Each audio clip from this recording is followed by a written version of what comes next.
Hi everyone, Jai Hind and welcome to the platform of Study IQ IAS in English. My name is Bhavar Singh Surya, I'm ex-India 115th course and qualified civil services in 2012.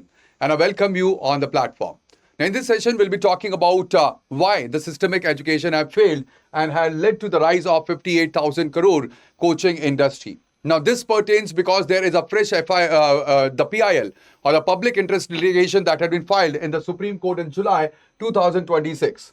Now, over here, this actually is about the India's unregulated fee-driven coaching ecosystem. And over here, this is the latest of the series of petitions that we have seen since 2021.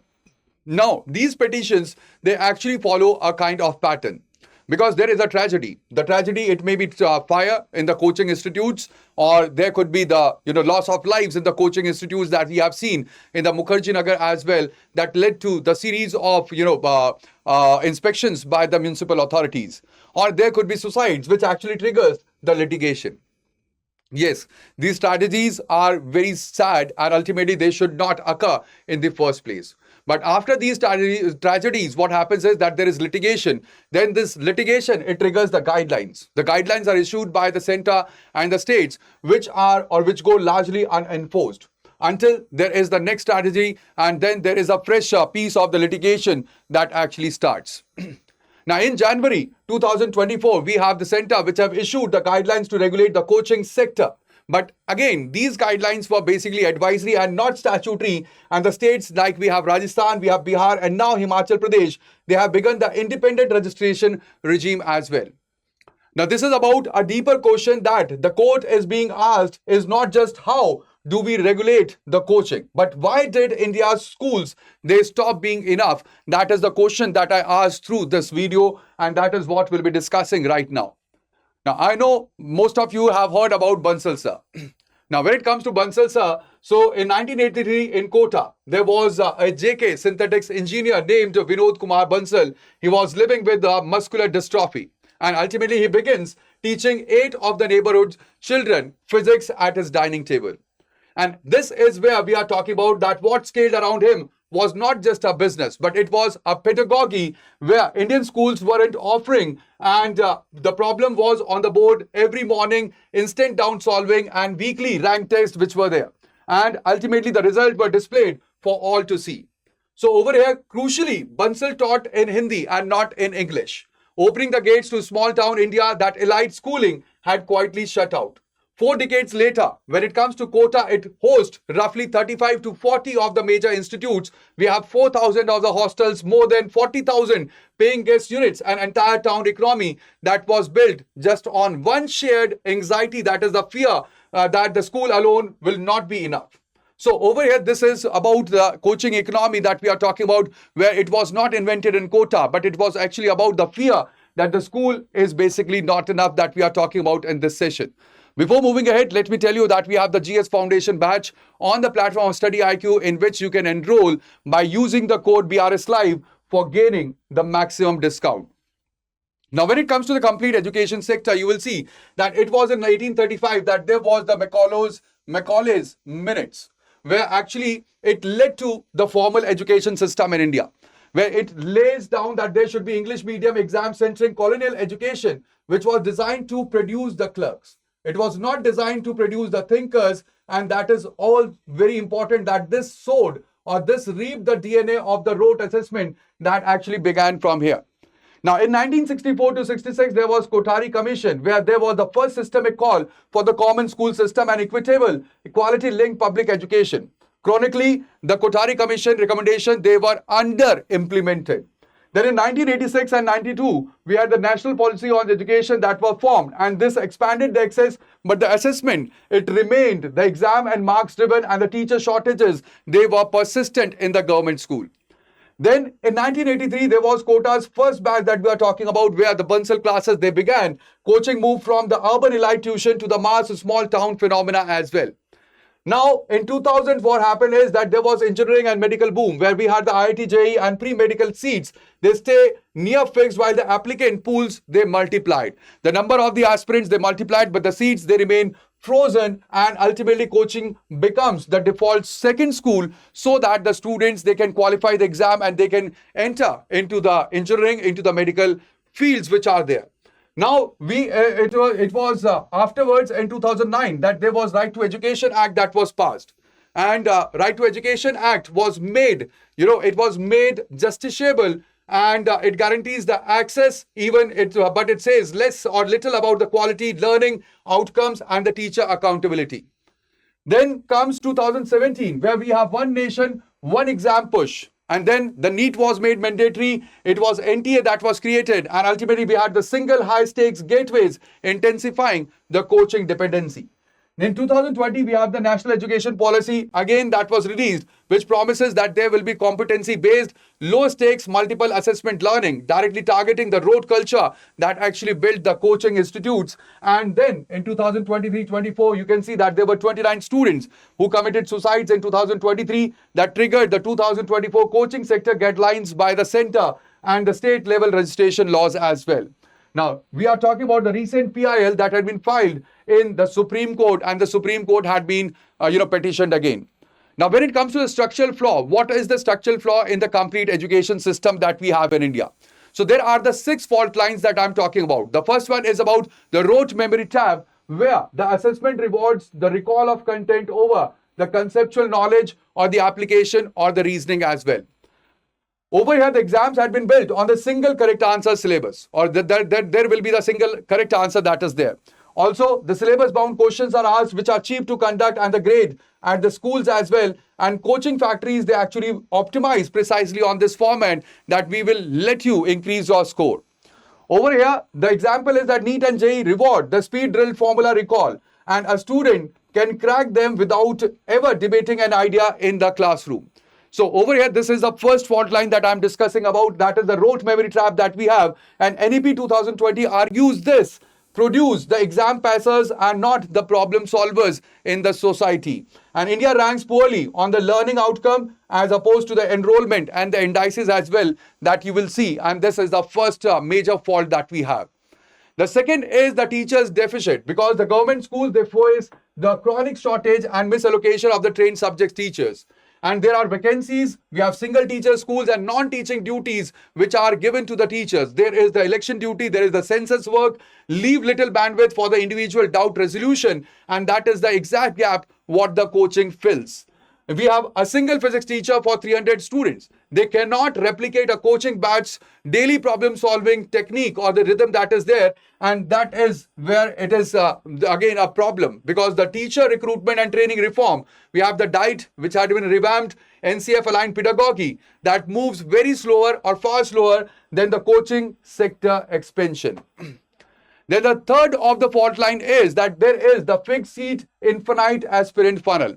Now, what has happened was that India's premier institutions, like we have IITs, we have AIIMS and the civil services, so they add very less seat into the applicants pool or into the vacancies. But at the same time, when we have few lakh seats which are chosen by the crores of aspirants, so there is a marginal preparation edges becomes the decisive. And ultimately, coaching sells exactly over on that edge. So we have UPSC civil services where we have roughly 1,000 posts against an active aspirant pool which is estimated to be at around 15 to 25 lakh across the various preparation stages. So again, this is a major problem that we have, that as compared to the number of the aspirants, we have less number of the seats which are there, and expanding the quality seats is capital and even time intensive. So coaching capacity expands in months, and the seats, they takes a decade. Now, the fourth of the fault line is that the credential signaling economy, where basically what happens is that a rank or the institution tag now functions as the primary social and the economic signal of merit. Or you can say that this is all about a kind of social status as well, where the parents, they discuss in their social stream that where my children, they are studying. All right, they do not speak about the school or the colleges. They speak about in which coaching institution they are, they are studying right now. So it is employers, the marriage markets, and the social status. So all these anchors on the exam rank incentivize the family over the, to over invest into the coaching regardless of the cost that is there. And ultimately over here, you can see that IIT JEE All India rank or UPSC AIR that we are running after, it becomes a lifelong identity marker independent of the subsequent performance that a person has in his life. So signaling theory, that is by Spence, that suggests that this reward test taking ability and not necessarily long run capability, which is basically a mismatch ultimately. Now, the fifth of the fault line that is here is about the regulatory vacuum. So ultimately what is there, the coaching institutes have historically operated under the Shops and Establishment Acts. So ultimately there is the rules which had been built for retail and not for the education, and that is a major chronic fault line that is there. So there is no mandatory curriculum standard, there is no fee caps, no safety norms or the counselor requirements which existed nationally until there was the advisory guidelines that were issued in 2024. Now, the Surat Coaching Center fire that was there in 2019, it led to 22 deaths that have exposed the absence of the basic fire safety compliance in the stacked and converted building classrooms. And also, there are advisory guidelines that lacks the statutory that has to be taken into the consideration. Because the 2024 guidelines, they are not statutory, but they are just the advisory guidelines that are there. Then there is the anxiety economy as well, on which the coaching economy that survives, because there is parental aspiration, the social comparison, and the fear of downward mobility that is basically monetized. Now, the coaching they market deliberately amplifies the scarcity and the competition, that this is the best to survive because of the urgency that drives the enrollment. And over here you can see the example that we have in Kota, the dummy school culture, where the students they enroll nominally in a school just for a certificate while they attend the coaching full time. All right, so this is again very important, and these are the important fault lines that have led to the structural challenges in the complete education system or the domain that we are talking about right now. Now, it is very important that when it comes to RTE 2009, so there is the guarantees of the seat, but it never guaranteed the standard. So the Right to Education or Right to Children to Free and Compulsory Education Act was passed in 2009. Although this was already granted as the fundamental right, but the act which operationalized the Article 21A was passed later on, and this is a landmark in access, making the elementary education a fundamental right and justiciable right. But when it comes to the design, so it leaned on the input norms, that is about the pupil-teacher ratio, the infrastructure, rather than the binding learning outcome standards that should have been there. So quality assurance, it remained aspirational. It just spoke about the quantity and not the quality. In parallel, the 2010 standardized and the scaled India's entrance exams architecture, if you'll see. So we have NEET, which became the sole gateway to MBBS, BDS nationwide in 2016-17. The JEE consolidated the engineering admission, and we have the UPSC applicant base, which actually kept on climbing. All right, the combination was structural, where we have a schooling right without the outcome that has been guaranteed. This had been layered under an exam funnel, narrowing down or narrowing the relative to the demand, exactly the conditions where we have the parallel coaching market that is built to exploit. So again, this is the structural, you can see, and these are the perceived gaps that led to the regulatory crisis, where we have the immediate, that is, we have perceived school quality gap that pushes the ambitious family towards the private tuition and coaching right from the early age. You won't believe I have seen the students who are attending the coaching even right from their nursery, from their KG classes. All right, I have seen the people, and they have said, so my student, he goes for the coaching. I just asked, okay, how old is your son? So he's just, 4 years, 5 years, and 6 years. And these are the children that we are talking about. Because one thing is about the anxiety of the parents. The second thing is about we have moved towards more aspirational. We want our child to do so much. And ultimately, that is again, that is leading to another structural crisis. And that is that the children are getting burdened for their education only. And that is where we are seeing that now we have very less of the students which are there in the grounds. All right, during my period, there were more students who were playing in the ground as compared to those who were studying. But now we have more of the students who are studying as compared to playing. Now there is a medium term, you can see the crisis where the coaching becomes normalized for the board exams too. And then we have the dummy schools, model spreads, hollowing out the classroom attendance. And in the long term, you will see that there is a 58,000 crore parallel economy that emerges, where we have more than 7 crore of the enrollments nationally, reshaping the urban geography around coaching hubs. Like, for example, we have Kota, we have Mukherjee Nagar and Kalu Sarai. And the modern legacy is that this is about mental health crisis, the safety tragedies, and the equity concerns, where only paying families they can access the quality preparation. And that triggers a litigation, and ultimately there is slow and contested regulatory response as well. Now, this is beyond what we see actually. Now, this is actually about the credential inflation, because ultimately, as more students they clear the baseline qualifying exam, the cutoff it actually rises, and there is definition of success that actually keeps on escalating. Now, coaching sells the ever shifting edge that is there.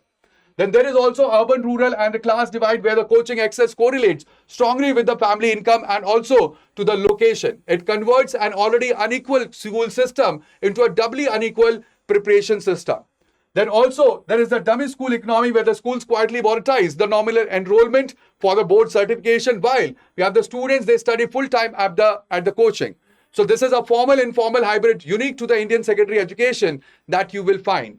Then there is digital disruption and the online coaching as well.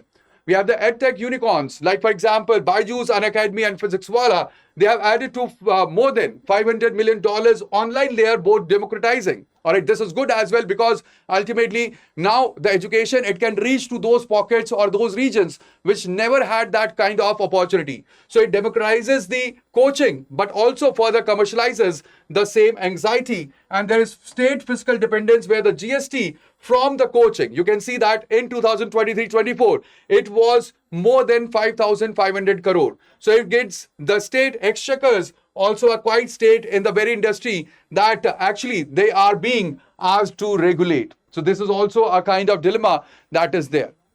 Now over here it is very important that when it comes to the 2026, the PIL, it actually argues that a sector educating tens of millions of minors operates without any kind of or less statutory oversight than a retail shop that is there. Also in Himachal Pradesh in 2026, there is the coaching center registration and regulation rules that were notified, and there is now mandatory registration per branch licensing that has been prescribed. There will be district inspection committees as well, and that represents the newest state level template that we have seen in Rajasthan's 2024 quota specific reforms. Now, quota itself shows partial correction. The suicides, they fell from 29 that were there in 2023 to 17 in 2024. After the mental health interventions that were done through Kalika Squad, through the anti-suicide fan devices and SOS helplines as well, and the enrollments, they are recovering in 2026 after a sharp decline in 2024-25. Yet the center's 2024 guidelines, they remain advisory. That is the core ask of the 2026 PIL to convert this scattered state action to a binding national framework that should be there for the coaching institutions. So this is about the binding national regulation for the coaching sector that this PIL it actually asks. But is it only India in which we have the coaching industry that is thriving? The answer is no. In South Korea, you will see that there is Hagwon.